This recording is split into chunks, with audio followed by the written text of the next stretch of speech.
하나님께서 우리에게 주신 말씀을 함께 나누도록 하겠습니다. 요한복음 14장 6절의 말씀입니다. 요한복음 14장 6절의 말씀, 저와 여러분이 한 목소리로 같이 한번 읽어보았으면 좋겠습니다. 시작. 나는 길이요 진리요 생명이니 나를 통하지 않고는 아버지께로 올 사람이 없다. 다시 한번 읽어볼까요? 시작. 나는 길이요 진리요 생명이니 나를 통하지 않고는 아버지께로 올 사람이 없다. 아멘. CH630 예배를 함께 드리는 모든 지체 여러분 축복하고요. 또 이 예배를 유튜브로 함께 드리는 여러분에게도 하나님의 은혜가 계시기를 축복합니다. 매 주일 저녁 6시 반에 해화역 1번 출구에서 가까운 동숭아트센터 2층 이름으로 오시면 하나님의 은혜가 선포되는, 하나님의 은혜를 나누는 CH630 예배에 함께 하실 수 있습니다. 옆 사람에게 이렇게 인사해 주시겠습니까? 그리스도께서 우리와 함께 계십니다. 자기 자신을 축복했으면 좋겠습니다. 가슴에 손을 얹어 주시겠어요? 하나님은 나를 사랑하십니다. 나는 그 사랑 안에 있습니다. 이 시간 말씀 앞에 내 마음을 엽니다. 나는 절대로 이전과 같지 않을 것입니다. 아멘. 2018년 새해를 맞아서요, 첫 번째 주제로 더 플랫폼 부제를 붙여보았어요. 6과 2분의 1. 저희는 6시 반이니까요. 6.5 승강장이라는 그 주제를 세우게 되었습니다. 우리가 살아가는 시대는 많은 전문가들과 IT 업계에 종사하는 분들이 말하듯이 플랫폼의 시대입니다.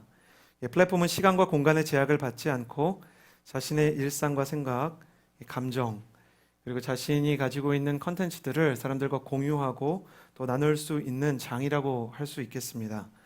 가령 손쉬운 예로 페이스북과 인스타그램 같은 SNS 플랫폼을 통해서요, 우리는 우리 자신의 생각과 감정을 미디어나 매체로 만들어서 세상 가운데 공유할 수 있고요.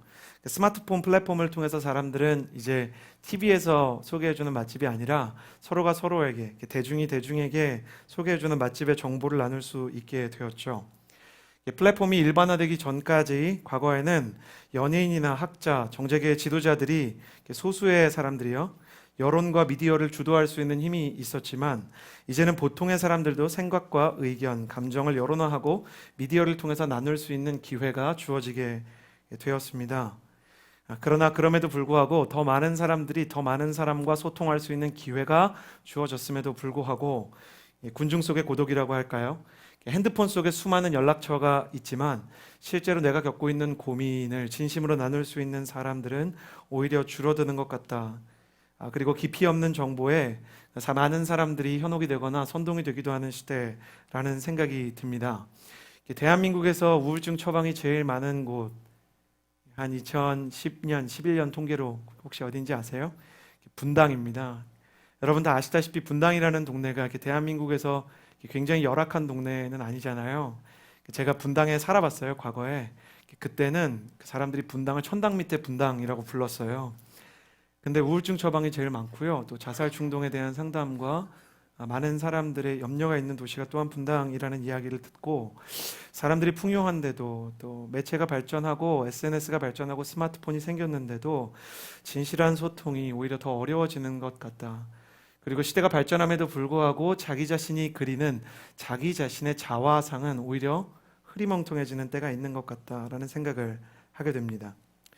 자신의 참모습을 발견하는 자기 내면과의 소통, 또 타인과 진실한 공감과 연대를 이룰 수 있는 플랫폼이 있을까요? 예수님께서는 자기 자신을 플랫폼으로 비유하시면서 요한복음 14장에서 스스로를 이렇게 소개하셨습니다. 나는 하나님께로 가는 길이고 또한 진리이며 생명이다 라고 스스로를 비유하셨습니다. 말씀을 잘 묵상해 보면 이 세 가지 소개 속에 영적인 플랫폼이 들어있다는 것을 발견하게 됩니다. 이번 달에는요, 그래서 예수님께서 소개하신 길과 진리, 생명이라는 플랫폼을 나누면서요, CH630과 우리 공동체, 또 크리스천으로서 우리가 어떤 삶을 한 해 동안 살아가야 되는지에 대해 나누고자 합니다. 하나씩 나눌 때마다 여러분의 마음 가운데 한 해의 방향성이 새롭게 잡히고 한 사람의 크리스천으로서 하나님께서 주시는 깨달음이 있는 시간이 되기를 주님의 이름으로 축복합니다. 옆 사람에게 이렇게 인사해 주시겠어요? 새해 하나님의 은혜 많이 받으시기를 바랍니다. 그 첫 번째 시간으로 길에 대해서 나누고자 합니다. 특별히 길을 만드는 자, 그리고 성을 쌓는 자라는 제목으로 예수님께서 선포하신 은혜를 나누고자 합니다. 여러분, 세상에요, 성을 쌓는 나라가 있고 길을 내는 나라가 있습니다. 제국의 역사를 살펴보고 인류의 문화와 통치와 경영에 대한 흐름을 살펴보면요, 성을 쌓는 나라가 있고 길을 닦는 나라가 있습니다. 성을 쌓는 나라는 대표적으로 만리장성을 쌓았던 진나라입니다. 만리장성의 진나라. 중국 역사 최초로 중국 대륙 전체를 통일했던 나라가 이 진나라입니다. 지금의 차이나라는 이름 자체가 이 진에서 왔다는 걸 생각해 보면 이 진나라가 얼마나 어려운 일을 해냈는지를 생각할 수 있을 것입니다. 진나라의 왕은 스스로를 진시황이라는 이 영광스러운 호칭을 붙였고요, 강력한 군대와 법과 사상을 바탕으로 빠르게 중앙 집권화를 이루어갑니다. 춘추 전국 시대에 나라마다 문화와 생활 방식이 다 달랐거든요. 연나라도 있고 6.25를 숭배하는 나라도 있고 도교를 숭배하는 나라도 있고 제자백가가 있었던 나라가 중국 아니겠습니까? 문화가 다르고 생활 방식이 다르고 기준이 달랐기 때문에 진시황은 이 다름이 분쟁과 갈등의 소지가 된다고 생각했고, 그래서 영토를 통일한 이후에는 사회, 경제, 문화적인 통일을 시도하게 됩니다. 가장 진시황이 잘했던 탁월한 통일은요, 화폐와 언어, 도량형을 통일한 것입니다. 이때 만들어진 진의 표준이요, 무려 이후 2000년 동안 중국의 표준으로 자리를 잡게 됩니다. 그러나 진시황의 통일 의지가 잘된 것만 있는 것은 아니었습니다. 화폐가 통일이 됐어요. 시장에서 사람들이 돈을 주고받을 때는 상업의 발전이 있었고, 또 문자의 통일과 언어의 통일로 사람들의 대화와 커뮤니케이션이 발전했지만, 이 사람은 화폐나 도량형을 뛰어넘어서 사상과 학문마저 획일화해야 한다는 위험한 생각을 가지게 됩니다. 과거 제자백가로 활동했던 선비들이 진의 정치와 엄격한 법조문을 비판하기 시작하자 이 사람은 그 유명한 분서갱유를 일으킵니다. 분서라는 것은 불태울 분, 그리고 서적서, 모든 진나라의 사상과 다른, 가령 유교의 사상이나 도교의 사상이나 다른 모든 사상의 서적들을 모아서 다 불태워버립니다. 그리고 갱유라는 것은 그 묻을 갱자에 유생, 선비 유자입니다. 선비들이 막 항의를 합니다. 이것은 옳지 않습니다. 법이 너무 엄격한 곳으로 가고 있습니다. 사람들이 자유를 잃고 서로의 눈치만 본 채 대화도 하지 못하고 있습니다. 라고 항의를 하자 400명 이상의 선비들, 460명 정도의 선비라 그러는데요, 이 사람들을 전부 생매장해버립니다. 분서갱유를 했던 것이죠. 법은 이후에도 갈수록 엄격해졌고요, 정부는 관용을 잃었으며 황제는 괴물이 되어서 민심을 잃기 시작합니다. 당시에는 저의반도라는 말이 있었습니다. 저의반도라는 것은 길거리의 과반수가 죄인이었다는 말입니다. 그러니까 지나가다가 웬만한 사람들은 다 법을 어겨서 다 죄인이 돼서 참수를 당하거나 아니면 이제 감옥에 갇히게 되었다는 말입니다. 이 닫힌 마음을 반영하는 상징적인 구조물이 6,500km에 달하는 만리장성입니다. 겉으로는 북방 민족으로부터 자신들을 지켜야 된다는, 외부의 적으로부터 나라를 지킨다는 미명을 가지고 있었지만 실제로는 백성을 억압하고 많은 건축을 통해서 백성을 통제하며 그 나라 안에 있는 사상을 통일하여 억압하고자 하는 하나의 상징물이었던 셈입니다. 이 엄격한 법 때문에 결국 진나라는요, 진시황이 죽은 지 고작 3년 만에, 통일을 이룬 지 15년밖에 안 됐을 때요, 완전히 와해되고 맙니다. 여러분, 초안지를 보셨어요? 항우와 유방과 같은 장수들이 왜 반란을 일으켰는지 아십니까? 반란을 일으킨 이유가요, 그들이 역사적인 사명을 갖고 있었기 때문이 아니라 이런 사람들, 이 영웅들이요, 약간 게으른 인물들인 거예요. 근데 주로 맡았던 일이 죄인을 호송하는 거였어요. 근데 정확한 시간에 도착하지 못하면 사형입니다. 진나라 법에 따르면. 근데 항우와 유방 같은 사람들이요, 죄인 호송을 맡았는데 술을 마시고 놀다가 늦어버렸어요. 늦잠을 잤어요. 그러니까 어차피 죽을 거 그냥 반란을 일으키자. 그러고 반란을 일으킨 거예요. 반란을 일으키려고 일으킨 게 아니라 그렇게 나라가 사분오열돼서 무너지게 되는 것입니다. 이와 달리 로마는 천년에 비슷한 시기에 이 제국을 만들었는데 천년이 넘는 역사를 만들어가게 됩니다. 이유가 무엇일까요? 로마는 중국과 달리요, 첫 번째, 분서경유 대신 시민권 개방을 펼쳤어요. 아테네, 이 고대 그리스의 아테네는요, 아테네 자식에게만 시민권을 주었고요. 스파르타에는 이런 기록이 있습니다. 이 스파르타 도시에는 시민보다 노예가 더 많았다고 합니다. 로마는 스파르타보다 전쟁에서 우월했고 또 학문에 대해서 더 많은 자본을 축적할 수 있었지만, 로마는 공을 세운 자라면 출신에 상관없이 그가 식민지의 사람이든 아니면 천박한 사람이든 노예 출신이든 분명한 공을 세웠다면 누구나 로마 시민이 될 수 있는 시민권을 나눠주기 시작했습니다. 그러니 학문에 큰 공을 세웠던 사도 바울 같은 사람도 이때 로마의 시민이 되었던 것이죠. 사람들이 공을 세우기 위해서요, 각자 노력하기 시작했는데 자기가 잘할 수 있는 방식으로 로마에 공헌하기 시작합니다. 그리스 사람들은 학교를 세웠고 유대인은 교회를 세웠고요, 카르타고인들은 시장을 만들기 시작했습니다. 두 번째, 로마는 만리장성과 같은 거대한 성을 쌓는 대신 길을 닦았습니다. 로마는 6,500km의 만리장성을 쌓는 대신 무려 8만 킬로의 길을 닦았습니다. 8만 킬로. 우리나라 전체 고속도로의 길이가 2017년 7월 기준으로요 4,796km입니다. 4,796km인데 로마가 8만 킬로의 길을 만들었으니까요, 대략 17배가 넘는 이 길을 만들었던 것입니다. 여러분, 플랫폼이라는 말이 승강장이라는 이 뜻에서 출발을 했잖아요. 그러니까 교통수단에 길이 있으면 거기에 사람이 모인다는 뜻이에요. 생각해 보십시오. 강남이 지금의 강남이 된 이유는 거기가 교통이 가장 편한 곳이기 때문입니다. 뭐 학군에 대한 이야기도 있고 여러 가지 산업에 대한 이야기가 있을 수 있겠으나 기본적으로는 경부고속도로와 강남대로를 비롯해 그곳에 모여있는 2호선과 9호선 라인, 수많은 신도시로 통하는 버스 라인이 그곳에 집약되어 있기 때문입니다. 로마가 길을 닦으니까요, 사람들이 모이기 시작합니다. 사람들이 다니고 사람들이 모이기 시작하니까 사람들이 거기서 소통과 거래를 합니다. 소통과 거래를 하니까 단순히 시장이 생기는 게 아니고요, 지식의 공유가 일어나기 시작합니다. 지식의 공유가 일어나고 나면 그 다음에는 문화가 탄생하기 시작합니다. 거기에 문화가 생기고 지식이 생기기 시작하자 로마의 지배를 받는 민족들이 오히려 로마의 마음이 뺏기는 기현상들이 일어나기 시작했던 것입니다. 이때부터 모든 제국의 통치의 기반, 경영학의 기반은 자신이 통치하는 사람들의 마음을 얻어야 한다는 이론들이 공공연히 생기기 시작했습니다. 로마 사람들은 학문에 있어서 그리스를 능가할 수 있는 사람들이 아니었습니다. 로마에는 사실상 로마가 만들어낸 학문이라는 게 거의 실은 초기부터는 없었습니다. 체력적으로는 유럽의 본토 민족, 그 중에서도 약간 북부에 있었던 게르만인보다 우수하지 않았습니다. 경제적인 경영과 시장을 운영하는 방식은 카르타고인에 비해서 뒤처진 사람들이었습니다. 그러나 로마는 카르타고인도, 그리스인도, 게르만인도, 심지어 배타적인 유대 민족까지 담아낼 수 있는 넓은 관용의 은사를 가지고 있었습니다. 포용과 관용의 길을 닦는 사람, 그리고 폐쇄와 단절을 상징하는 성을 쌓는 사람. 여러분은 오늘날의 크리스천이 성을 쌓는 사람에 가깝다고 생각하십니까? 아니면 길을 닦는 사람에 가깝다고 생각하십니까? 학창시절 이 질문에 심취했던 제 신학교 동기는요, 기독교에 대해 어떻게 생각하십니까? 라는 질문을 꼭 사람들에게 던지고 싶었습니다. 그래서 이 질문을 바꿔서요, 일반인을 대상으로 인터뷰를 했습니다. 개신교, 천주교, 불교 중 가장 선호하거나 가장 싫어하는 종교가 무엇입니까? 각각 선호와 혐오의 이유를 말씀해 주시겠습니까? 이분이요, 오랫동안 인터뷰를 진행합니다.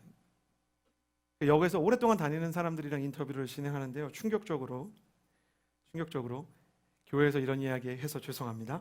그날 기독교가 좋다고 이야기하는 불신자 시민을 한 명도 못 만났어요. 저는 충격적인데 여러분은 그럴 줄 알았다는 표정이어서 제가 지금 2차 쇼크를 받고 있는 중이에요. 기독교를 좋아한다고 말하는 불신자가 아무도 없었어요.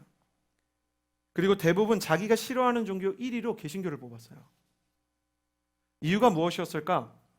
그래서 이유를 묻기 시작했거든요. 여러 사람들에게 이유를 물어봤더니 가장 많이 나온 답변이요, 기독교인들이 너무 배타적이고 그들이 가르치는 사람과 달리 너무 이기적이다.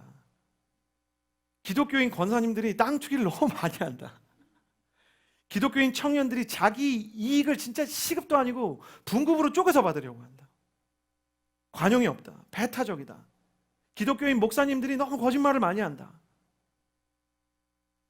이기적이고 배타적이고 포용력이 없고 대화하려고 하지 않고 뭐만 하면 예수님 믿냐 안 믿느냐로 편을 가르려고 한다. 물론 이기적이라는 말이라는 것은 좀 주관적인 부분이 있을 수 있겠지만 배타적이라는 부분은 분명 크리스천들에게 많이 내재되어 있는 것 같아요. 여러분 혹시 알고 계세요? 우리가 예수님을 믿지 않는 사람들을 넌 크리스천이라고 불러요. 그렇죠? 보편적으로 넌 크리스천이라고 부르죠. 근데 혹시 알고 계세요? 세상에 존재하는 모든 종교들 중에 자신의 종교를 믿지 않는 사람에게 논을 붙이는 종교는 딱 두 개 있습니다. 이슬람이랑 기독교.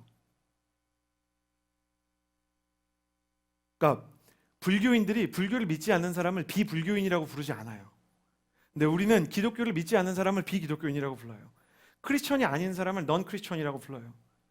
물론 넌 무슬림이라는 말이 있다고 말씀드렸지만 이게 위로가 안 됩니다. 왜냐하면 학문의 영역, 그러니까 이슬람 신학교에서만 써요. 그러니까 일반 무슬림들이 쓰는 단어가 아니라는 거예요. 어떤 크리스천은 진리란 배타적일 수밖에 없다고 말합니다. 그러나 예수님도 실제로 그렇게 생각하셨을까요? 교회를 오래 다닌 분들, 복음서를 읽으면서 진짜 충격적인 것 중에 하나가 뭔지 아세요? 저를 보시겠어요? 성경을 찾아보십시오. 예수님은 타 종교인을 박해하거나 공격한 적이 한 번도 없어요. 예수님이 타 종교에 구원의 길이 있다고 말한 건 아니었지만 예수님이 예를 들어 로마 황제를 신성시하는 곳에 가서 막 이렇게 땅밟기를 하면서 이것이 무너지게 해주십시오. 그래서 진짜 천둥이 쳐서 무너지거나 아니면 이방 제사장을 보고 너는 눈이 멀어야 된다. 그래서 막 눈을 멀게 한 일이 없었단 말이에요. 그렇다면 종교의 성을 높이 쌓고 거룩의 삶을 표준화하고 획일화하는 것이 과연 예수님께서 원래 원하셨던 모습일까요? 하나님의 뜻이 더 배타적이고 더 거룩에 대해서 획일화시켜서 모든 하나님을 믿는 사람들을 똑같은 모양으로 재단하고 마치 고등학교 때 귀미 3cm 이하로 여자는 머리를 기르면 안 되고 3cm 이상 스포츠 머리를 넘어가면 안 된다고 얘기했던 그런 조교처럼 하나님이 우리를 획일화시키고 싶었던 것일까요? 예수님이 오셨던 1세기에 그렇게 생각했던 사람들이 있습니다. 누가복음 13장 10절에서 14절의 말씀을 함께 읽겠는데요. 여러분 길지 않으니까 같이 한번 읽어볼까요? 기가 막힌 사건입니다. 함께 읽겠습니다. 시작. 예수께서 안식일에 한 회당에서 가르치고 계셨습니다. 거기에는 18년 동안 병을 일으키는 영에게 시달리고 있는 여인이 있었습니다. 그 여인은 허리가 굽어 똑바로 설 수 없었습니다. 예수께서 그 여인을 보고 앞으로 불러내 말씀하셨습니다. 여인아, 네가 병에서 해방됐다. 그러자 여인은 허리를 쭉 펴고 일어서서 하나님께 영광을 돌렸습니다. 예수께서 안식일에 병을 고치신 것에 화가 난 회당장이 사람들에게 말했습니다.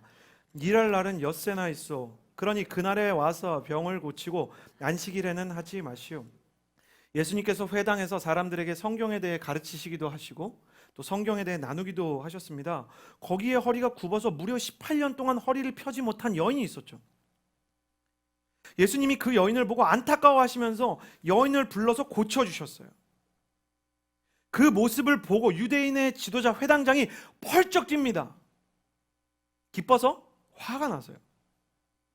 이 사람이 화가 나서 18년 동안 허리를 펴지 못했던 병자를 고치신 예수님한테 한다는 말이 오늘 안식일인데 오늘 말고 다른 날 해야지. 이보시오. 월요일도 있고 화요일도 있고 수요일도 있고 목요일도 있고 금요일도 있는데 굳이 안식일에 이 사람을 고쳐야 됩니까? 이 당시 유대교의 종교 지도자들에게 가장 중요한 건 율법이었어요. 이 율법은 만리장성의 성처럼 그들 자신의 세계를 보호하는 것 같은 역할을 했습니다. 종교적인 형식을 담고 그것을 법으로 만들어서 사람들에게 이것을 지켜야만 하나님과 가까워질 수 있다고 가르쳤죠. 그 중에서도 핵심은 뭐였냐면 안식일에 대한 법이었어요. 유대 사람들은 안식일날 일을 하지 않아야만 하나님께서 그들을 만나주신다고 생각했습니다. 그래서 이들은 무엇이 일을 안 하는 것인가, 무엇이 노동의 중지인가를 고민하기 시작했어요. 유대인들은 어떻게 하면 노동을 중지하고 일을 안 할 수 있을까를 고민해서요. 무엇이 일이고 무엇이 일이 아닌지를 나누는 조항을 234개를 만들었습니다. 그러니까 일반인은 이걸 외울 수가 있을까요? 예를 들어서 안식일에 여행하면 안 되는데 여행이란 무엇인가를 규정해 두었습니다. 500m 이상 걸으시면 안 됩니다. 여러분, 우리 모두는 율법을 어기고 여기에 지금 참여해 있는 사람들입니다. 장사하면 안 되고요. 물 기르면 안 됩니다. 물건을요, 이게 이제 반쯤 비었으니까 250g은 들어도 되는데 500g 이상은 들면 안 됩니다. 랍비가 그런 거 쳐다보고 있습니다. 몇 그램 드나. 그런 게 랍비의 일이었어요. 심지어 엘리베이터 버튼을 눌러서는 안 되는데요. 정통 유대인들만 율법을 지키기 원하는, 지금 이스라엘에 정통 유대인만 남은 건 아니거든요. 근데 정통 유대인만 모이는 호텔이 있고요. 정통 유대인만 모이는 엘리베이터가 있어요. 그러니까 아파트가 있어요. 근데 그 아파트는요, 안식일 토요일이 되잖아요. 그럼 1층부터 20층까지 한 층씩 멈춰요. 이렇게 한 층씩 멈추고 올라갔다가 한 층씩 멈추고 내려와요. 왜냐하면 사람이 버튼을 누르는 건 일이기 때문이에요. 유대인, 정통 유대인만 받는 호텔에서요, 성지순례 한국 사람을 받는 일이 있었어요. 율법에 비늘이 없는 어류는 먹으면 안 됩니다. 근데 한국 어머님들 위대하시잖아요. 말린 오징어를 이스라엘까지 가져가셨어요. 근데 오징어는 여러분 알다시피 비늘이 없잖아요. 근데 말린 오징어를 테이블에서 먹은 거예요. 근데 원래 정통 유대인만 받아야 되는데 실수로 이렇게 부킹하는 친구가 한국 팀을 받았던 거예요. 간 한국 팀도 거기가 정통 유대인 호텔인지 몰랐고, 또 호텔에서도 이 사람들이 정통 유대교가 아닌지 몰랐고, 근데 랍비가 이렇게 서 있다가요, 실제 20세기에 있었던 일입니다. 1900년대 일이에요. 부정하다 소리를 질렀어요. 그러니까 식사가 끝나고 나서요, 그 테이블 전체를 불태워버렸어요. 상상을 초월하는 민족입니다. 이 사람들은 그런 과격한 율법에 대한 열심을 통해서 그 안에서 종교적인 율법을 성처럼 쌓아 자기 정체성을 찾는 사람들이었어요. 그러니까 내가 그것을 지키고 안 지키는 것이 곧 하나님께 가까이 간다 안 간다였습니다. 그러니 이 사람들의 눈에 예수께서 안식일을 어긴 것은 보였지만 18년 동안 허리가 굽어있는 여인의 고달픈 삶은 전혀 보이지 않는 거예요. 그리고 그 여인이 심지어 어둠의 영에 시달리고 있는 상태로 영적인 해방을 원하며 회당에 지친 몸을 이끌고 왔던 사실조차 보이지 않았던 것입니다. 여러분 기억하셔야 돼요. 자기 안에 율법의 성이 높을수록 다른 사람의 마음이 보이지 않는 거예요. 문제는 이런 종교적인 형식의 성이 바리새인뿐 아니라 예수님의 제자들에게도 그대로 있었다는 것입니다. 요한복음 9장 1절에서 2절에 제자들의 성을 한번 같이 보았으면 좋겠습니다. 요한복음 9장 1절에서 2절입니다. 같이 읽겠습니다. 시작. 예수께서 길을 가시다가 날 때부터 눈먼 사람을 만나셨습니다.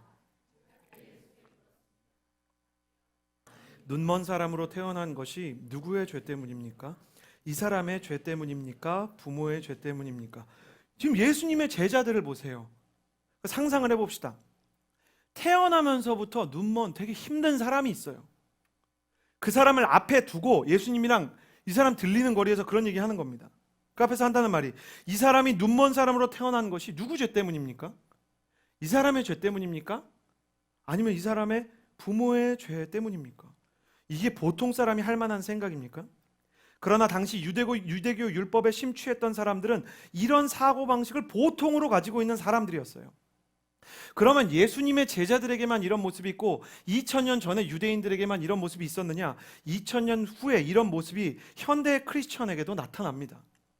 동남아에 쓰나미가 일어났어요. 일본에 대지진이 일어났어요. 그랬더니 카톡방에 어떤 메시지가 떠돌기 시작하냐면 그 나라들이 예수님을 믿지 않는 나라라서 그렇다는 거예요. 이게 한 사람으로서, 세계에 소속된 인류 공동체의 한 인격체로서 할 수 있는 말일까요? 그렇다면 저는 그분들에게 묻고 싶어요. 2005년에 카트리나의 뉴올리언즈라는 지역에 카트리나라는 태풍이 불어닥쳤습니다. 그래서요, 어느 정도로 심각했냐면 악어들이 도로를 지나다니면서 사람을 잡아먹고요, 태풍에 수많은 아파트들과 건물들이 다 무너지기 시작했어요. 2000년대 들어서 미국 전역에서 일어났던 재앙 중에 가장 큰 재앙이었습니다. 그 재앙이 교회는 피해갔는지 아십니까? 신실한 사람들이 예배드리던 건물들을 완전히 다 박살을 내고 부셔버렸어요. 여타의 모범이 되고 사랑에 헌신을 했던 교회들도 태풍 앞에서 싸그리 날아가기 시작했습니다. 그러면 그 신실한 교회들이 무너진 것은 그들이 하나님을 믿지 않았기 때문입니까? 우리는 그렇게 얘기해서는 안 된다는 거예요. 다른 종교를 믿는다는 이유로 너무 손쉽게 타인의 삶을 저주하고 해인사가 불타면 하나님의 역사라고 이야기하는 것이 크리스천의 모습이어서는 안 되는 거예요. 고난받은 사람의 고난에 동참해서 눈물을 흘리는 대신 말과 손가락으로 손쉬운 해석을 타인에게 잔인하게 내리는 것이 과연 예수님의 마음이겠습니까? 실로암의 망대가 무너지고 수많은 사람들이 빌라도에게 처형당했을 때 예수님께서 여기 살아있는 사람들이 그들보다 나은 인생을 살았다고 생각하느냐며 그들에게 역정을 내신 모습을 우리는 기억해야 합니다. 그분은 성을 쌓았던 유대인들의 세계에 오셔서 성으로 점철되고 폐쇄와 단절의 역사를 쌓아오던 유대인들에게 하나님께로 갈 수 있는 자유의 길을 닦으셨던 분이셨어요. 오늘 본문 요한복음 14장 6절에서 그분이 이야기하신 길을 다시 한번 살펴봅시다. 같이 읽겠습니다. 시작. 나는 길이요 진리요 생명이니 나를 통하지 않고는 아버지께로 올 사람이 없다. 예수님은 소수 유대 민족을 지키기 위한 폐쇄와 단절의 성으로 그들만을 위한 메시아로 땅에 오신 것이 아니라 모든 민족과 아픔과 고통과 시리 속에서 허덕이는 모든 병든 사람들, 마음이 무너지고 죄의 세력을 이겨낼 수 없는 영적인 질병에 시달리는 사람들을 향해 포용과 관용의 길로서 세상에 오셨다고 말씀하십니다. 물론 예수님께서는 그분의 유일성을 분명히 말씀하셨어요. 나를 통하지 않고는 아버지께로 갈 자가 없느니라. 그러나 예수님의 말씀을 해석할 때는 반드시 그분의 삶과 말씀을 함께 보아야 이 말씀을 바로 해석할 수가 있습니다. 예수님께서 나로 말미암지 않고는 아버지께로 올 자가 없다고 말씀하셨지만 그분은 그분에게 오는 사람을 마다하신 적이 없어요. 당신을 통해서 하나님에게로 가고 싶습니다 라고 말하는 모든 사람들을 품어주셨을 뿐만 아니라 수많은 사람들이 저 사람은 하나님께 사랑을 받을 수 없고 저 사람은 가능성이 없다라고 규정할 수 있는 사람들에게조차 너무 많이 마음을 열어서 자신의 지지율을 깎아먹었던 사람입니다. 끊임없이 예수님은 오해를 받으셨어요. 유대인들이 가장 혐오하는 혼혈민족 사마리아, 그 중에서도 5번이나 남자가 바뀌었던 여인과 대화를 하셨고 세리를 제자로 부르셨죠. 문둥병이 있는 사람들을 보시면 그 얼굴에 손을 얹어주셨어요.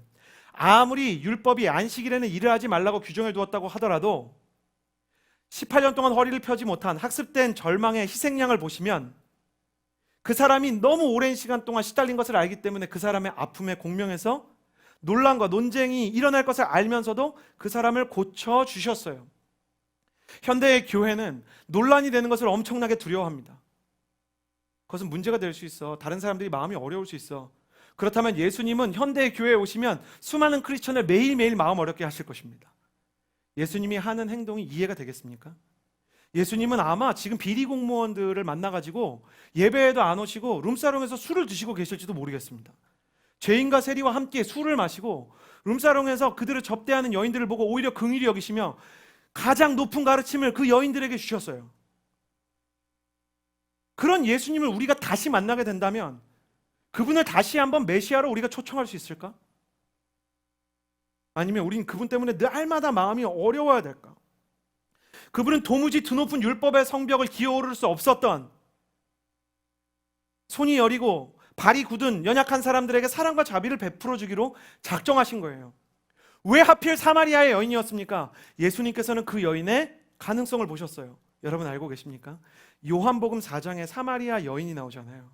요한은 왜 이 사마리아 여인의 기록을 복음서에 기록했을까요? 이 여자가 남편이 5이나 있었기 때문에, 혹은 이 여자가 사마리아 여인이었기 때문에. 요한복음을 연구했던 로버트 카이사르와 같은 학자는 뭐라고 결론을 내리냐면 이 사마리아 여인이요, 나중에 사도행전에 빌립이 사마리아로 갔을 때 이미 그곳에 교회가 있었다는 기록이 있는데요, 이 사마리아 여인이 사마리아 교회의 초대 지도자가 됩니다. 예수님을 만나서 예수님에 대해서 이야기하고 자신의 삶이 바뀐 것을 간증하다가 첫 번째 담임 목사님이 되신 거예요. 그러니까 담임 목사님이신데 남편이 5명 있었어요, 과거에. 근데 너무너무 바뀌어서 모든 사람이 그 사람을 영적인 지도자로 인정을 해요. 그러니 요한이 자기가 죽을 때가 가까워서 요한복음을 쓰면서요, 지금 너희가 굉장히 훌륭하다고 생각하는 저기 사마리아에 있는 여자 목사님이 있지, 그분이 이렇게 예수님을 만나게 되었단다 라는 격려를 주신 거예요. 예수님은 그 여인을 만났을 때부터 그 여인 안에 있는 영적인 갈망을 보았어요. 남자가 5명이 바뀌었지만 사마리아 법에 따르면 당시 여자는 남자에게 이혼을 요구할 권한이 없었죠. 그러니 이 여인은 문란해서 남편이 5번 바뀐 게 아니라 남자들로부터 5번 버림을 받았던 여자예요. 그런데도 불구하고 약자이기 때문에, 여성이기 때문에 여성 혐오의 그 심볼로 그 사회에서 손가락질을 받던 그 여인의 마음속에 지고지순한 영적인 갈망이 있는 걸 보셨어요. 예수님이 세리마태를 부를 때는 또 어떻습니까? 예수님이 세리마태를 부르러 갔을 때 예수님이 수많은 중풍병자와 병자를 고쳐서 수많은 사람이 예수님을 쫓았다고 기록하고 있어요. 그러니까 예수님이 대선 출마를 하려면요, 지지율을 높이려면 사람들이 다 싫어했던 로마의 앞잡이 세리의 책상만 엎으면 돼요. 감히 민족의 고열을 빨아먹어, 다도 세리, 자유 예루살렘 이런 거 하면 사람들이 와 메시아 하는 거예요. 근데 마태한테 너 내 제자 할래? 그날 예수님에 대해서 구전으로 내려오는 초대 기록에 따르면 예수님을 따르던 무리 중에 절반이 실망해서 예수님을 떠납니다. 한 사람을 부르기 위해 수많은 사람의 오해를 그냥 무릅썼던 분, 한 사람을 믿으면 다른 사람들이 나를 오해하던 오해하지 않던 그 사람을 불러야만 적성이 통했던, 하나님께로 가는 길을 모두에게 열고자 했던 그분이 바로 예수 그리스도였습니다. 우리 교회는 기도 끝에 2018년 표어로 내가 그리스도 안에, 그리스도가 내 안에라는 문장을 한 해의 나침반으로 설정했습니다. 내가 그리스도 안에, 그리스도가 내 안에 함께 하시는 삶을 꿈꾼다면 우리는 종교의 성을 쌓았던 바리새인이 아니라 구원의 길을 열어주셨던 그리스도를 닮아가야 할 것입니다. 그렇다면 누군가에게 길이 되는 인생, 누군가에게 자유의 길을 여는 크리스천, 그런 교회란 어떤 모습이겠습니까? 길이 되셨던 예수님의 인생의 모습 3가지를 함께 나누고자 합니다. 첫 번째는 함께 아파하고 함께 즐거워하는 마음입니다. 예수님이 많은 사람에게 길이 될 수 있었던 것은 로마서 12장 15절에 즐거워하는 자들과 함께 즐거워하고 우는 자들과 함께 울라는 마음이 예수님의 마음속에 있었기 때문입니다. 이유를 불문하고 사람과 사람 사이에는 마음과 마음이 통하는 소통과 공감의 역사가 있어야 된다는 것이죠. 나사로가 죽었어요. 예수님께서 나사로를 살리실 거예요. 전에도 말씀드렸지만 저는 이 예수님이 오랫동안 이해가 안 갔어요. 예수님께서 나사로를 살리실 거면 나사로의 동생인 마르다와 마리아를 보시고 막 울면서 주님께서 조금 일찍 오셨으면 우리 오빠가 죽지 않았을 것입니다 라고 말하면 이렇게 말해야죠. 네 오라비가 죽었다고 생각하느냐? 죽은 것이 아니라 잔다. 그리고 나사로에 나오너라 하면 되죠. 근데 예수님께서 한참을 그 자리에서 서서 울어요. 아니 정해진 결말이 있고 나사로는 살아날 건데 왜 우냐고요. 예수님은 그날 너무 큰 시리와 상심과 상처에 빠진 마리아와 마르다와 영적인 마음의 소통과 공감이 일어났던 거예요. 저희 딸이요, 유리 조각에 한 6cm 정도 이렇게 베었어요. 그래갖고 이 딸을 데리고 병원에 가요. 의사로부터 청천벽력과 같은 선고를 받죠. 꿰매야 됩니다. 근데 애는 가만히 있질 않고 말을 못 알아들으니까 아빠가 다리를 잡고 계셔야 됩니다. 그리고 이렇게 움직이지 않도록 그 수술하는 동안 딸의 다리를 보고 계셔야 됩니다. 그러니까 애한테 마취사를 놓는데요, 애를 이렇게 엎드려 놨어요. 그리고 여기 이렇게 받침대를 놓고요. 그리고 이 아이에게 어떻게 하면 고난을 완화할 수 있을까 고민하다가 앞에 이 아이가 구원자로 생각하는 뽀로로 영상을 이렇게 틀어주었어요. 노는 게 제일 좋아, 친구들 모여라, 언제나 즐거워, 뽀롱뽀롱뽀롱뽀롱 뽀로로 틀어줬어요. 그리고요, 이 아이한테 떡뻥이라는 이렇게 약간 요만한 알새우칩만한 이렇게 자극적이지 않은 이렇게 뻥튀기 과자를 줬어요. 근데 마취주사를 놓는 순간부터 애가 패닉인 거예요. 그리고 제가 다리를 잡고 있는데 저는 제 상처 꼬맬 때도 본 적이 없는데 애 요만한 발에 바늘이 이렇게 지나가는 걸 봐야 되는 거예요. 피가 계속 흘러나오고, 의사 선생님은 언제나 초연하시잖아요. 그렇게 잡으면은 그렇게 세게 잡으면 피가 더 나요. 세게 잡지 마세요. 잡을 거면 아예 피가 안 통하게 잡든지. 그러니까 나는 막 너무 겁나는데 선생님은 능숙하게 한 6바늘 정도를 꿰매는 거예요. 근데 너무너무 속상한 거예요. 울진 않았지만 의사 선생님 앞에서 울고, 나중에 또 제가 설례가 많잖아요. 나중에 뭐 하는 분이냐 그러면 목사라고 얘기하면 또 너무 이렇게 너무 그런 것 같으니까 말을 못하고 막 정말 울고 싶은 심정으로 보는 거죠.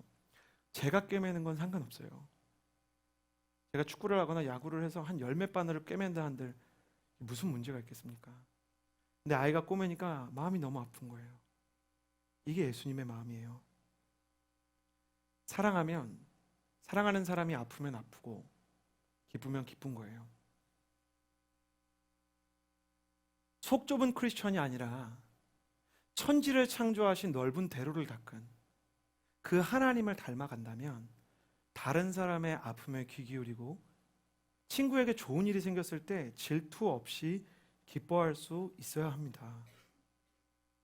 종교의 성이 강할수록, 율법의 벽을 높일수록 그들의 고난과 우리가 분리되게 됩니다. 전에 한번 말씀드렸지만 제가 목사로서 지난해 실로 오랜만에 술을 먹지 않았습니까? 양재역에 있는 닭 한 마리에 갔는데 그 바닥 닦는 술이 있어요. 이런 병에 가운데를 이렇게 뚫어가지고 이렇게 뿌린 다음에 이렇게 바닥 닦는 술을 이렇게 담아 놓으셨는데 그걸 제 옆에 물인 것처럼 두셨어요. 그래서 제가 이게 물이구나 하고 마셨어요. 근데 이거는 이미 넘어갔고 뱉을 수 없는데 그것도 너무 많이 마신 거예요.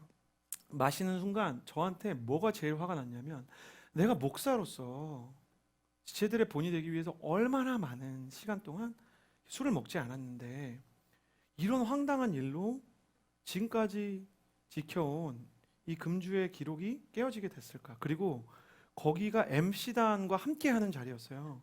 그러니까 MC들 앞에서 모든 사람이 보는데 술을 마신 목사가 된 거예요. 저는 화가 나서 아주머니를 불렀어요. 아주머니. 근데 제가 딱 보니까 이게 분석이 되는 거예요. 이거 바닥 닦는 술이죠. 근데 아주머니가 저한테 그러시는 거예요. 아유, 그걸 왜 드셨어요? 왜 드셨냐고요? 더 화가 나는 거예요. 죄송합니다. 그러지. 왜 드셨냐뇨. 아니, 손님 옆에 바닥 닦는 술을 두시고 왜 드셨냐고 물어보시면 안 되죠. 그때 어머나 내 정신 좀 봐. 그러더니 사이다를 갖고 오는데 사이다를 먹는다고 이게 뭐 나오는 것도 아니고 없어지는 것도 아니고 너무너무 화가 나는 거예요. 그러니까 왜 사람이 정말 차분한데 목회자에게 주신 언어의 은사로 차분하게 조근조근히 당신이 무엇을 잘못했는지를 이야기하기 시작하는 거예요. 그러니까 이 어른이 이 서빙하시는 아주머니가 점점 작아지는 거죠. 아주머니가 가시고 하나님께서 제 마음에 바로 찾아오셨어요. 그리고 흥분한 성령님께서 이렇게 말씀하셨어요.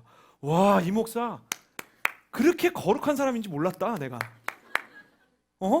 진짜 세상 거룩하다. 세상 거룩해. 야, 그렇게 정결을 위해서 그렇게 십수년간 애쓰고 불철주야 노력했는지 내가 몰랐다. 알아봤어야 되는데 내가 아주 거룩해. 주님이 화가 나신 거예요. 주님이 저에게 막 비꼬는 것처럼 화를 내시니까 그게 너무 무슨 한국말처럼 느껴지니까 제가 왜 이러십니까? 주님 왜 이러십니까? 주님이 제 마음 안에 다른 이제 MC들은 이제 저를 보면서 다 제 편이니까 어떻게 목사님한테 그런 거를 저런 실수를 해. 그러면서 또 막 저 위로하려고 다 제 눈치 보고 막 목사님 괜찮아요. 목사님 뭐 영적으로 문제 있는 거 아니잖아요. 그래서 막 저 위로해주고 오히려 막 저 이렇게 해주고. 근데 제 마음속에 하나님 계속 하신 말씀이 뭐냐면 너 저 사람이 그런 실수 왜 했는지 관심도 없지. 저분이 너보다 나이가 얼마나 많은지, 오늘 얼마나 고된 하루를 보냈는지, 저분이 저런 실수를 해서 얼마나 속상한지, 젊은 사람한테 저런 말을 들었을 때 심경이 어떤지 하나도 관심 없어. 네가 술을 마신 것만 중요해. 너는 그건 거룩한 게 아니고 거북한 거야. 내가 딱 그런 사람들을 혼내기 위해서 세상에 와서 바리새인들을 혼내고 논쟁을 하고 그런 사람들과 싸우다가 십자가에 못 박혔는데 이제는 네가 나를 십자가에 못 박으려고 하는구나. 너 저 사람의 얼굴은 기억이 나냐? 그러니까 제가 이거 잘못했습니다. 근데 주님이 너무 화가 났는데 저는 그 화가 나는 주님이 처음에 무섭다가 나중에는 너무 이상한 얘기지만 너무 좋더라고요. 주님이 그 아주머니를 너무 사랑하시는 거예요. 내가 몰랐던 예수님의 마음이었던 거죠. 여러분, 크리스천으로서 아웃백에서 접시를 받았는데 거기 물자국이 있는 게 진짜 중요합니까? 택배 아저씨가 좀 친절하지 않게 물건을 두고 가서 생수통이 찌그러진 게 중요한 문제입니까? 예수님을 믿지 않는다는 이유로 세뱃돈을 주는 삼촌이 너 예수님 믿으면 5만 원 줄게. 근데 교회 안 가면은 3만 원밖에 안 줄 거야. 이게 예수님의 마음과 맞는 것일까요? 2018년을 시작하며 CH630을 위해서 기도하면서 주님께서 주신 마음, 함께 울고 웃으며 사람을 사람답게, 사람들의 고통과 함께, 사람들의 기쁨과 함께하는 사람이 되어라. 어떤 때는 사람의 슬픔과 공감하는 것이 쉽지만 기쁨과 함께 기뻐하는 것이 더 어려울 때가 있습니다. 친구의 결혼식 장소에 가면 그냥 기뻐하시면 됩니다. 친구가 큰 돈을 벌었으면 축하해, 야, 밥 한 번 사라, 그 정도면 됩니다. 친구가 분에 맞지 않는 연인을 만났다고 해도 참 은혜를 받았다고 생각하면 됩니다. 주님께서는 분명히 너희가 그런 마음으로 축복을 했는데 제가 그걸 받을 만한 애가 아니면 너에게 돌아올 거라고 했습니다. 그럼 반대로 뭐 저런 인간이 저런 좋은 사람을 만나 라고 말한다면 그게 돌아오는 인생을 살고 싶으십니까? 도대체 우리는 예수님을 믿는다고 말하면서 예수님을 믿지 않는 사람들보다 왜 더 마음이 좁은 것일까요? 우리가 어떤 사람들을 향해 함께 울고 웃어야 할지 생각하는 크리스천이 되었으면 좋겠습니다. 두 번째는 변화에 대해 반복된 실패를 겪는 사람이라도 기다려주는 마음입니다. 맨날 변화가 된대요. 근데 이 사람이 반복되는 실패를 하는 사람을 기다리는 거예요. 성경을 보면 예수님의 제자들조차 한순간에 변화되지 않는다는 것을 볼 수 있습니다. 예수님께서요, 베드로를 처음 만난 날, 저희 MC들이 오늘 요한복음 1장에서 봤는데 예수님께서 초장에 시몬을 보시고 너는 게바, 히브리어로 게바, 헬라어로 베드로죠. 페트라, 너는 반석이다 이렇게 얘기했어요. 쉽게 말하면 너는 흔들리지 않는 사람이다 라는 뜻이에요. 자신을 베드로와 닮았다고 생각하는 사람들 대부분 자기 자신이 흔들리는 사람이기 때문에 자기를 베드로 닮았다고 생각합니다. 예수님은 그를 보시고 게바라고 불렀어요. 그리고 그는 거의 매 사건마다 속절없이 흔들립니다. 무리를 예수님께서 걸어오셨어요. 왜? 제자들이 밤 사경 노를 괴롭게 짓는 거예요. 이 물결과 바람을 막 거스르면서 괴롭게 배를 지으니까 무리를 걷는 기적을 보여주고 싶어서가 아니라 다시 땅까지 오려면 힘드니까, 자기 태우려고 땅까지 오려면 힘드니까 예수님께서 걸어가셨어요. 그러면 그냥 예수님 우리 사랑하시는구나 그러면 되는데 베드로는 오버합니다. 누가 시킨 적 없는데 저는 무리를 걸어야 되겠습니다. 근데 무리를 걷다가 빠져 들어갑니다. 예수님께서 붙잡아 주십니다. 예수님께서 십자가에 못 박히시겠다고 하니까 누가 시킨 적 없습니다. 베드로는 주로 누가 시킨 적 없는 걸 합니다. 누가 시킨 적 없는데 주님, 다른 사람은 몰라도 나는 주님 배반하지 않겠다고 얘기합니다. 그리고 그 날이 지나가기 전에 예수님을 3번 부인합니다. 그래도 예수님은 그를 베드로라고 부르십니다. 뿐만 아니라 예수님과 함께 했던 제자들 모두 3년 동안 저자직강으로 하나님의 말씀에 대해 들었지만 3년 동안 말씀을 들은 결과 예수님이 십자가에 못 박히실 때 다 예수님 배반하고 도망갔습니다. 한 명도 의리를 지키는 사람이 없었어요. 예수님의 제자와 부처님의 제자, 소크라테스의 제자가 뭐가 다른지 아십니까? 소크라테스와 부처님의 제자는 그 스승의 격과 수준에 맞아요. 소크라테스의 제자들은 소크라테스가 죽기 전날 온갖 작전을 펼쳐서 미션 임파서블처럼 소크라테스를 탈출시키려는 계획에 거의 성공했는데 소크라테스가 악법도 법이라고 말하는 바람에 탈출하지 않은 것 아니겠습니까? 예수님의 제자들은 다 도망갑니다. 그러나 예수님은 부활하셔서 또 제자들을 찾아가십니다. 그리고 네가 나를 사랑하느냐? 내 양을 먹이라. 내 양을 치라. 내 양을 먹이라 라고 다시 한번 그에게 비전을 주십니다. 길을 잘못 들어도 언제나 경로를 재탐색해주는 성능 좋은 내비게이션처럼 주님은 제자들이 실패하고 무너질 때마다 그들의 경로를 재탐색해 주셨습니다. 다시 믿어주시고 다시 세워주시고 다시 안아주셨습니다. 왕년에 첫사랑 한번 안 해본 사람 있겠습니까? 우리는 뜨겁게 사랑하는 법을 본능적으로 알고 있는 사람입니다. 그러나 끝까지 사랑하는 방법을 배우지 못합니다. 우리는 끝까지 사랑하고 신실하게 사랑하는 하나님의 사랑, 그 하나님의 마음이 없이는 한계를 가진 배터리와 같은 인생이기 때문입니다. 그러나 예수님께서는 그런 한계가 명확한 사람들을 끊임없이 반복적으로 세워주시고 다시 부르십니다. 그래서 여러분의 가족과 친구들이 또 세상이 여러분을 속일지라도 한 번 더 알면서도 그들을 믿어주는 기다림의 마음을 배워야 할 것입니다. 여러분, 이 일이 실제로 일어난다고 생각해 보십시오. CH630 또 온누리 교회에 상한 사람들이 오면 사람들이 함께 아파해주고 함께 즐거워한다고 생각해 봅시다. 그런 일이 일어나겠어? 한국 교회에 그런 소망이 있겠어? 라고 생각하는 대신 진짜 주님이 이런 분이셨다면 그 주님의 마음이 임한다면 이런 일이 일어난다고 생각해 봅시다. 변화에 대해서 반복적으로 실패하는 크리스천들이 많이도 모였는데 하나님께서 끊임없이 그들을 세워주시고 그들을 불러주시는 그 믿음과 인내를 만난다고 생각해 봅시다. 그러면 진짜 예수님의 일들이, 예수님의 길이 교회 안에 있다는 것을 우리뿐 아니라 세상도 알게 되지 않겠습니까? 주님께서 2018년 길과 같은 교회, 열려있고 사람들을 향해 함께 아파하고 기뻐하고 기다려주는 그런 길과 같은 사람이 되어라, 우리에게 말씀하고 계십니다. 마지막 예수님의 세 번째 마음은 여러분과 제가 함께 생각해 보면 좋겠습니다. 오늘 저는 또 CH630은 들어올 때 여러분에게 포스트잇 3장을 주었습니다. 잠시 작성할 시간을 여러분에게 드리고자 합니다. 3장의 종이에요. 교회가 이런 교회면 좋겠다, 이런 교회가 생기면 좋겠다, 예수님을 믿는 교회라면 이런 모습이 있으면 좋겠다, 그런 소망을 한번 적어볼까요? 예수님의 모습을 한번 생각해 봅시다. 그거 적어보는 것이고요, 내가 크리스천으로 어떠했으면 좋겠다라는 상상도 한번 적어볼까요? 제가 여러분의 마음 또 상상을 돕기 위해서 같이 기도를 제안합니다. 적기 전에 잠깐 기도할까요? 가슴에 손을 얹어 주시겠어요?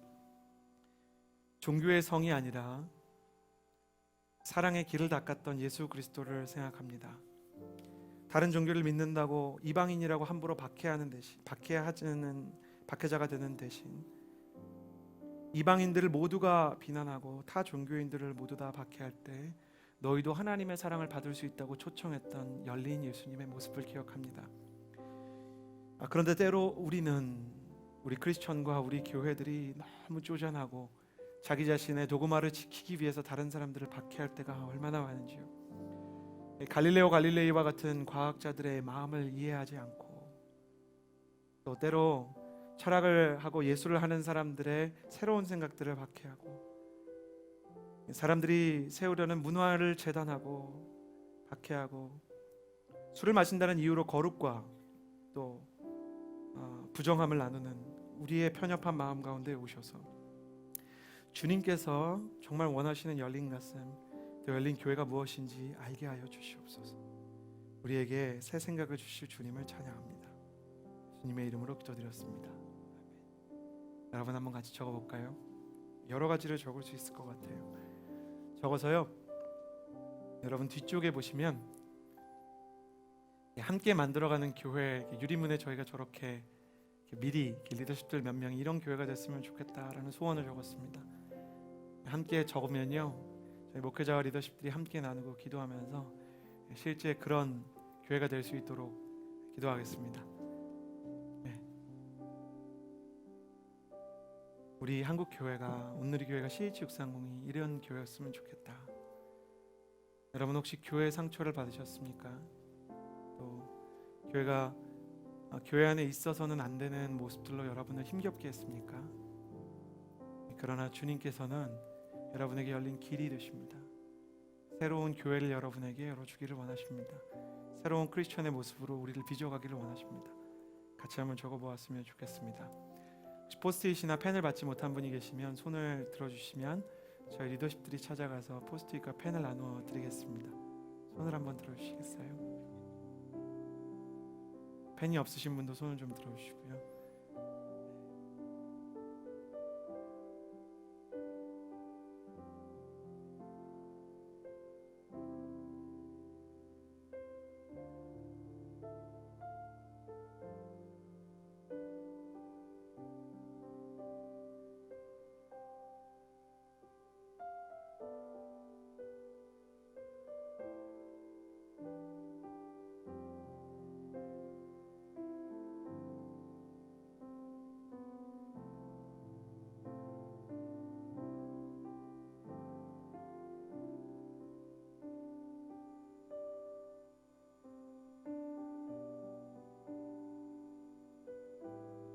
유튜브로 영상을 보시는 분들은요, 리플로 달아주시면 저희가 포스트잇으로 만들어가지고 저기에 붙여드리겠습니다.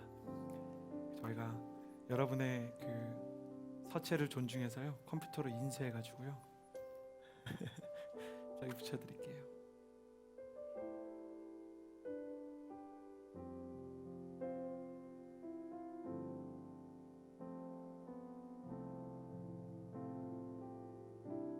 이런 모습이 없으면 좋겠어요. 이런 건 꼭 있으면 좋겠어요. 주님, 하나님, 우리 시대 이 청년교회 CH630이 이러한 예배였으면 좋겠어요. 해주시면 됐습니다.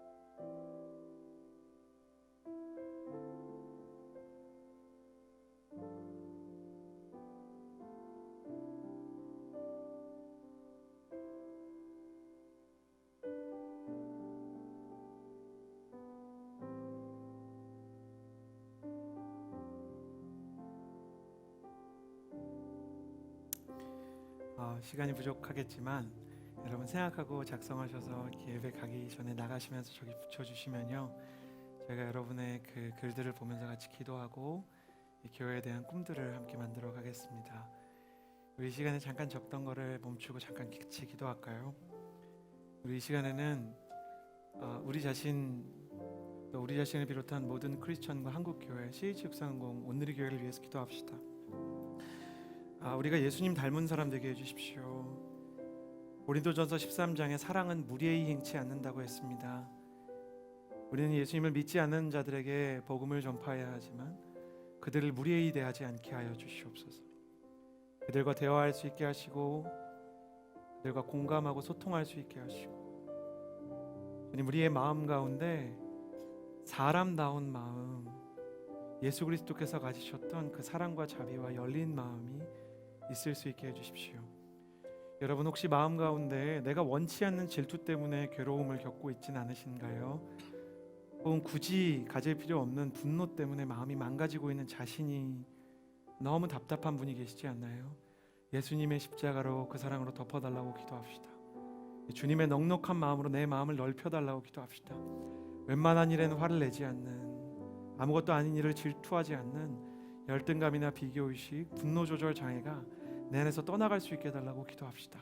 가슴에 손을 얹고 한국교회와 크리스천, 자기 자신을 위해서 기도하며 나아갑시다. 간절히 기도합니다. 기도하겠습니다.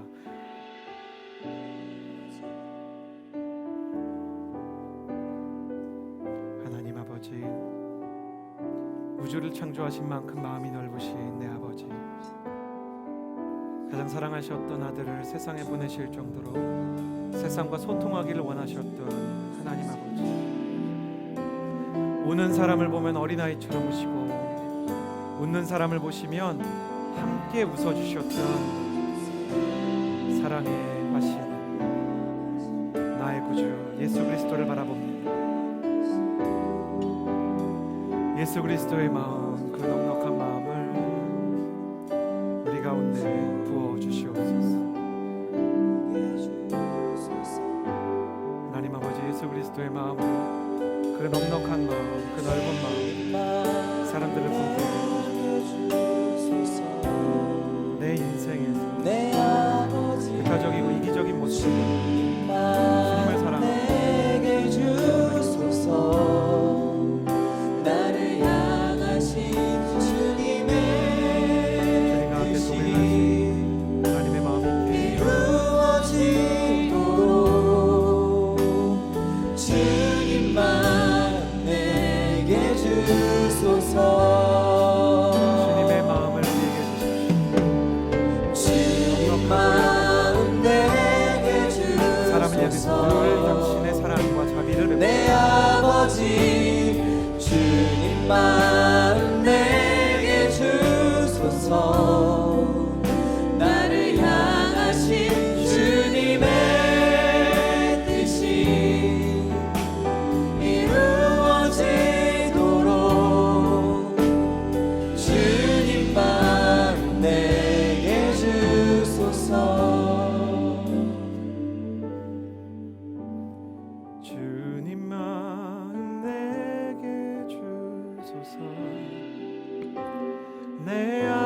아버지 주님만 내게 주소서. 나를 향하신 주님의 뜻이 이루어지도록 주님만 내게 주소서. 우리 여러분 마지막으로 한 가지 기도를 더 합니다. 좀 아픈 기도지만 하나님 예수님의 이름으로 또 기독교의 이름으로 내 안에 있는 혐오나 내 안에 있는 공격성을 합리화하지 않게 해주십시오. 성경을 근거로 주님의 이름을 빙자하여 다른 사람을 미워하고 혐오하는 것을 정당화하지 않게 해주십시오. 하나님, 우리는 다른 사람들보다 나을 것이 하나도 없는 죄인임을 알고 겸손히 마음을 낮추어 어그러진 세상을 보고 오히려 마음 아파하고 안타까워하게 하여 주시고, 하나님 그들 옆에 끝까지 버텨주는 친구로서 그들을 변화시키는 예수의 사람 되게 해주십시오. 그러기 위해서 내 안에 부적절한 분노가 찾아오고 뒤틀린 질투나 잘못된 혐오가 찾아올 때 그것이 하나님이 원하시지 않는 것이라고 성령님께서 알려주십시오. 그래서 내가 잘못된 것을 깨닫고 회개할 수 있는 은혜를 주십시오. 여러분, 만약 여러분의 마음 안에 지금 여러분의 마음을 불편하게 하는 산상수훈에서 예수님이 말씀하신 바 너희가 제단에 예물을 드리려고 오다가 형제와 다툰 일이 생각나거든 그와 화해하라고 말씀하신 그러한 케이스들이 생각난다면 하나님, 내가 이 관계를 바로잡게 해주십시오. 미워하거나 혐오하지 않게 해주십시오. 내가 회개하고 뉘우칩니다. 예수님의 마음으로 이것들을 해결할 수 있도록 지혜를 주시고 사랑을 주십시오. 우리 깨닫게 해달라고 회개하며 돌이키는 마음으로 주님 앞에 기도하며 나아갑니다. 기도하겠습니다. 아버지의 뜻이 될 수 있는 하나님, 내가 예수 그리스도의 이름으로 사람들을 미워하는 것을 합리화하지 않게 해주십시오. 하나님, 내가 성경을 근거로 해서 특정한 사람들이 혐오하는 것을 하나님 마치 올바른 일인 것처럼 가장하지 않게 해주십시오. 하나님, 나의 미소는 내가 섞지 않게 해주십시오. 나의 교만에 내가 무너지지 않게 해주십시오. 하나님, 내가 겸손하게 해주십시오. 성령님, 잘못된 것이 무엇인지 알게 해주십시오. 성령님, 내가 무엇을 놓치고 있는지 알게 해주십시오. 내 마음속에 어그러지고 깨진 마음이 있다면 대하고 보혈을 베풀고 하나님, 내가 그를 도와주고 사랑하고 그의 삶 가운데 품어지게 하여 주시옵소서. 나의 성령님, 나를 정말로 아버지의 내가 나를 방어하는 것이 아니라 내가 나를 향한 모든 뜻 아버지의 뜻이 될 수 있기를 나의 온 몸이 아버지의 마음 알아. 내 모든 삶 당신의 삶 되기를. 주님께서는 당신이 길이 되어 세상 가운데 오시면서 회개하라 천국이 가까웠느니라 말씀하셨습니다. 우리 안에 유대교인들처럼 하나님의 이름으로 혐오를 정당화하는 것이 없었는지요? 성경을 근거로 분노를 합리화하는 잘못된 시도가 있지 않았는지요? 비교의식과 열등감 때문이면서 영적인 이유 때문인 것처럼 위선적으로 자신을 감추었던 가면이 있지 않은지요? 하나님, 우리가 주님 앞에서 이것을 회개하며 사단이 주는 정죄감과 달리 예수 그리스도의 은혜와 용서 아래 진실한 변화를 겪어가는 크리스천이 되기를 원합니다. 하나님, 우리의 마음이 좁다는 것을 주님 앞에서 정직하게 고백합니다. 품어줄 수 있는 사람이 없고 사랑할 수 있는 팔이 너무나 짧고 다른 사람들을 끝까지 사랑하기는커녕 한순간도 용서하고 포용할 수 없는 내가 싫은 사람과는 말도 섞기 싫은 우리의 작은 마음들, 좁은 마음을 주께서 알고 계십니다. 그러나 주님께서는 좁은 마음에도 불구하고 베드로를 흔들리지 않은 반석으로 부르신 것처럼 우리를 사랑의 사도로 부르고 계십니다. 너희도 내가 그랬던 것처럼 길이 될 것이다. 다른 사람들을 하나님께로 인도하고 다른 사람들을 포용하고 안아주고 함께 울고 웃을 수 있는 공감의 사람이 될 것이다. 반복된 실패, 반복되어서 너에게 실망을 주는 사람들을 기다릴 수 있는 온유와 신뢰가 너의 마음 안에 있게 될 것이다. 비로소 이윽고 내가 주님을 닮았습니다라고 말할 그 눈물의 날이 너희의 인생에 있을 것이다 약속하십니다. 약속하신 보혜사 성령을 기다리며 그 일이 이루어져 주님 닮은 사람 되게 하여 주시옵소서.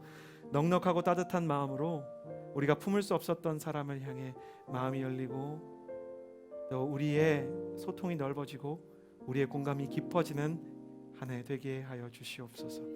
그렇게 우리를 빚어가실 주님을 믿으며 이제는 우리 구주 예수 그리스도의 은혜와 하나님의 사랑과 성령의 교통하심이 이 자리에서 함께 예배하는 주의 모든 자녀들 위해 이제로부터 영원토록 함께하여 주시기를 간절히 축원하옵나이다. 아멘. 우리는 약하지만 우리에게 이미 사랑의 가능성을 주신 주님께 믿음으로 힘찬 박수로 주님께 영광 돌리며 나아가겠습니다.